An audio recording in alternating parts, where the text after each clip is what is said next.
Assalamualaikum warahmatullahi wabarakatuh. Perkenalkan, nama saya Asmiati Rindiani, stambuk saya F221 18121. Di sini saya akan menjelaskan mengenai permukiman tradisional. Sebelum masuk materi, saya akan memperkenalkan rekan saya yang bernama Liset Marini dengan stambuk F221 18081. Pengertian permukiman tradisional. Permukiman tradisional adalah hasil kebudayaan fisik yang dalam konteks tradisional merupakan bentuk ungkapan yang berkaitan erat dengan karakter masyarakatnya. Sedang menurut Sasongko 2005, permukiman tradisional sering dipresentasikan sebagai tempat yang masih memegang nilai-nilai adat dan kebudayaan, kepercayaan, hubungan dengan nilai kepercayaan atau agama yang bersifat khusus atau unik pada suatu masyarakat. Ciri-ciri permukiman tradisional: yang pertama, adanya kehidupan masyarakat bersifat tradisional. Yang kedua, orientasi tradisional tercermin dari motif pergerakan yang ditujukan untuk mencari keuntungan maksimal. Yang tiga, ikatan kekeluargaan masyarakat sangat kuat, yaitu taat pada tradisi maupun kaidah-kaidah sosial. Yang terakhir, kehidupan masih tergantung pada hasil perkebunan maupun pertanian. Salah satu contoh permukiman tradisional yang kami ambil yaitu di Desa Kajang, Kabupaten Bulukumba, Provinsi Sulawesi Selatan, di mana mata pencarian penduduk ini yaitu pertanian, terutama menghasilkan jagung. Faktor yang mempengaruhi terbentuknya permukiman tradisional Desa Kajang yaitu masyarakatnya yang masih hidup dalam permukiman tradisional. Dalam hal ini, kawasan Kajang menjaga dirinya dari berbagai pengaruh maupun intervensi dari luar. Salah satunya caranya adalah menjaga dan menerapkan pesan dan filosofi dari nenek moyang mereka dalam kehidupan keseharian. Pesan dan filosofi itu tertuang di dalam ajaran yaitu Pasang Ri Kajang. Artinya, yang mana artinya pasang adalah pesan-pesan atau wasiat ataupun amanah. Ri itu merupakan kata perangkai yang menunjukkan tempat maupun wilayah. Kemudian Kajang adalah nama suatu komunitas yang sekarang juga masih dipakai untuk menemani wilayah administrasi kecamatan.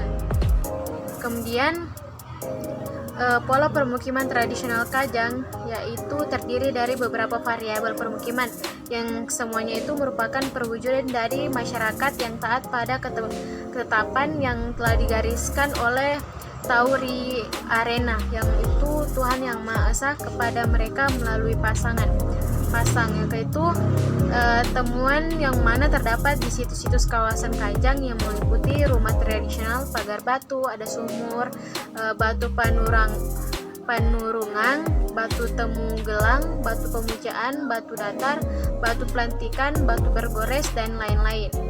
Kemudian pola permukiman tradisional Kajang yaitu di mana masih ada situs megalitik di kawasan Kajang yang memiliki ciri-ciri tata letak menempati area ketinggian. Setiap komponennya merupakan satu kesatuan fungsional.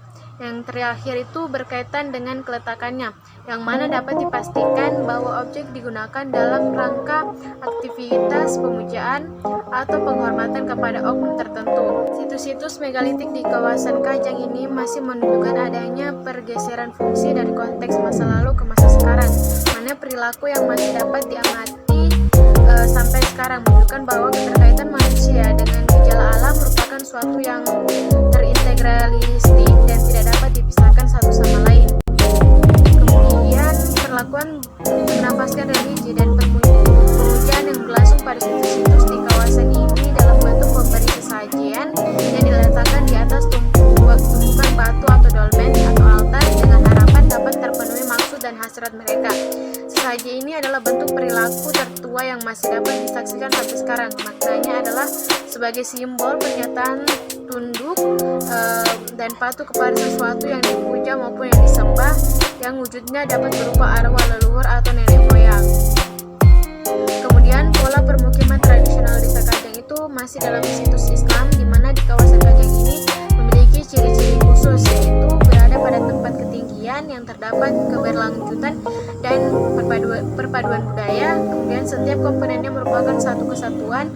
Yang terakhir itu keempat berkaitan dengan keletakannya, yang dapat dipastikan bahwa objek ditunjukkan untuk penghormatan kepada oknum tertentu. Yang kelima itu terdapat dua orientasi malam dalam satu konsep, maka makam. Yang terakhir, terdapat pada nisan umumnya tidak terdapat tulisan sebagai penanda siapa yang dimakamkan. Pola permukiman tradisional di Desa Kajang. Kawasan adat di Kajang terdiri dari dua kawasan, yaitu kawasan Kamasai Masea dan kawasan Kuasaya. Kedua kawasan adat tersebut dibatasi dengan hutan adat. Kedua status tersebut juga dapat dibedakan dari pola permukiman masyarakatnya. Baik, saya akan menjelaskan bagaimana di kawasan Kamasai Masea. Di kawasan Kamasai Masea, aturan pasang diikut secara ketat. Pola permukimannya berkelompok dengan bentuk rumah yang seragam dan teratur. Penempatan rumah secara berkelompok mengarah pada ketinggian. Arah hadap rumah menghadap ke arah barat. Bangunan sakral berada pada tempat ketinggian yang dikelilingi oleh kawasan hutan adat dan bangunan rumah penduduk. Masyarakat tidak memperlihatkan pelapisan sosial. Sedangkan di kawasan Kuasaya, aturan pasang mulai tidak ditaati sepenuhnya. Pola permukiman mulai menyebar mengikuti arah jalan, berbentuk memanjang dan berderet di sebelah jalan, kaki bukit, dan di pinggir pantai dengan ciri-ciri masyarakat yang menunjukkan pelapisan sosial.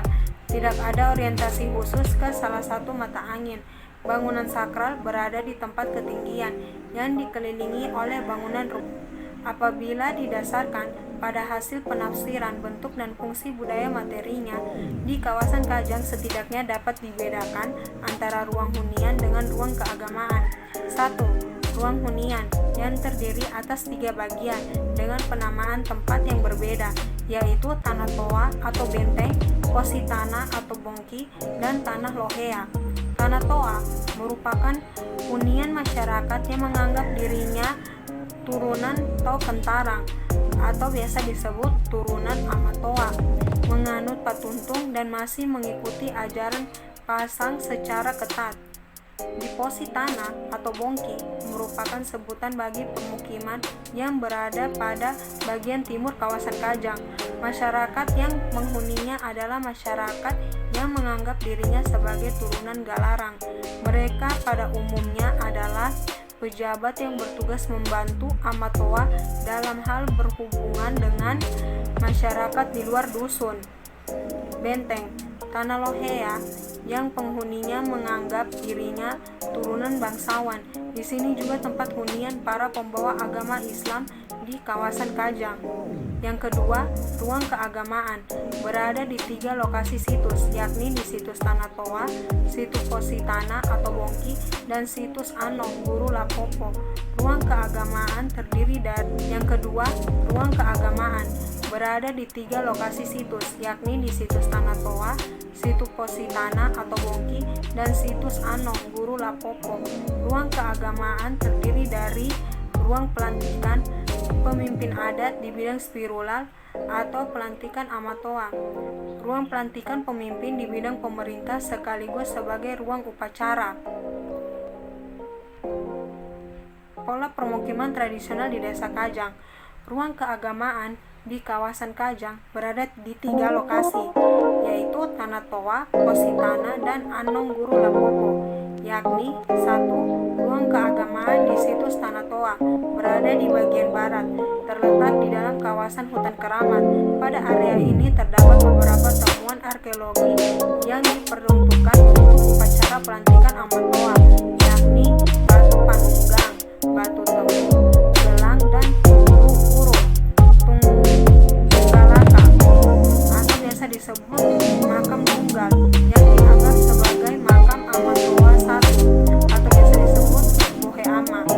Yang kedua, ruang keagamaan di situs Positana atau Bongki berada pada bagian timur. Pada area ini terdapat beberapa temuan arkeologi yang difungsikan untuk upacara pelantikan pemangku adat yang dianggap sebagai unsur pemerintah dan upacara pemujaan seperti batu pemujaan, batu bergores, batu temugelang, batu pelantikan, batu datar, batu berdiri, dan makam Rangkana dan Banena.